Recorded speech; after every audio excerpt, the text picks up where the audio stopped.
राम मंदिर प्राण प्रतिष्ठा महोत्सव के माहौल के बीच गुजरात में बीजेपी और कांग्रेस दोनों ही पार्टियां लोकसभा चुनाव की तैयारी में जुटी हुई हैं। बीजेपी ने जहां लोकसभा के लिए प्रभारियों की घोषणा कर दी है, तो वहीं कांग्रेस ने अपने नेताओं से हर लोकसभा सीट के लिए तीन तीन उम्मीदवारों के नाम मांगे हैं। हालांकि पूरे देश में राममय माहौल है, लेकिन गुजरात में कांग्रेस और बीजेपी लोकसभा चुनाव की तैयारियों में जुटी हुई हैं। हालांकि तैयारी की रेस में बीजेपी कांग्रेस से आगे चल रही है। उधर कांग्रेस में घमासान मचा हुआ है। कांग्रेस के एक और विधायक ने इस्तीफा देकर पार्टी की स्थिति पर सवाल खड़े कर दिए हैं। कांग्रेस से बीजापुर के विधायक रहे सीजे चावड़ा ने कांग्रेस और विधायक पद से इस्तीफा देते हुए उन्होंने कांग्रेस नेताओं की बयानबाजी और राम मंदिर विरोध पर नाराजगी व्यक्त की। चावड़ा ने कांग्रेस छोड़ने की वजह बताते हुए कहा कि राम मंदिर और सरकार के हर फैसले का विरोध करने से कांग्रेस की छवि धूमिल हो रही है। गुजरात का वोटर कांग्रेस से बहुत ज्यादा नाराज है। हाल ही में कांग्रेस के राष्ट्रीय नेतृत्व द्वारा राम मंदिर प्राण प्रतिष्ठा समारोह के बहिष्कार के फैसले के बाद गुजरात कांग्रेस के काफी नेताओं ने नाराजगी व्यक्त की थी।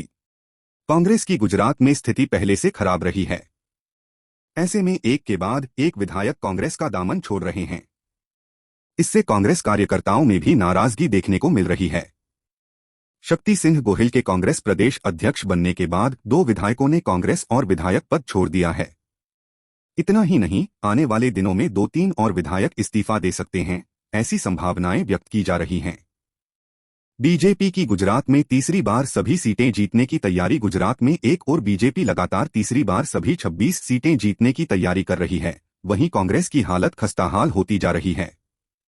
बीजेपी ने इसी सप्ताह 26 में से 25 लोकसभा सीटों के लिए लोकसभा प्रभारी और संयोजकों की घोषणा कर दी, जिसमें पुराने चेहरों को जिम्मेदारी दी गई है।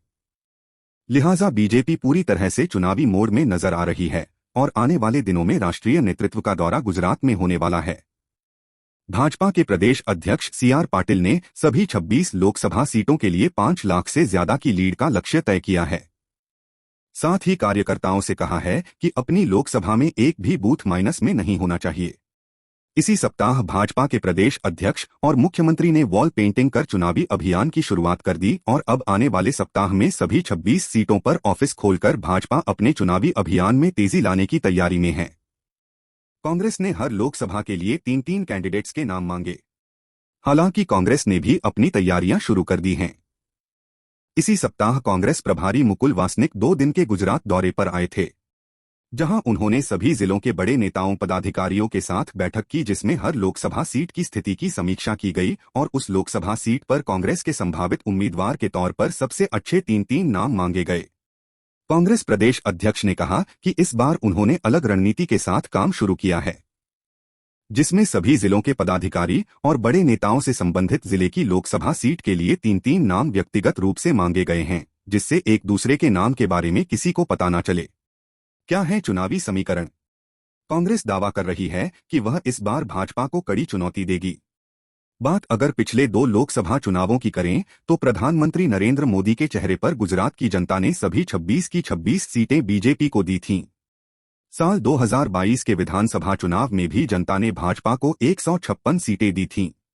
साल 2022 के विधानसभा चुनाव में भाजपा की आंधी में जीते कांग्रेस के 17 विधायकों में से 2 विधायकों ने पिछले 1 महीने में इस्तीफा देकर कांग्रेस की लोकसभा की तैयारी को झटका दिया है।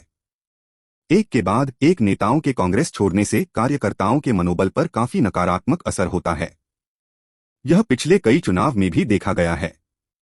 ऐसे में कांग्रेस के प्रदेश अध्यक्ष शक्ति सिंह गोहिल के सामने बड़ी चुनौती ये है कि वह कैसे कांग्रेस को एकजुट रख पाएंगे और भाजपा को लोकसभा चुनाव में टक्कर दे पाएंगे।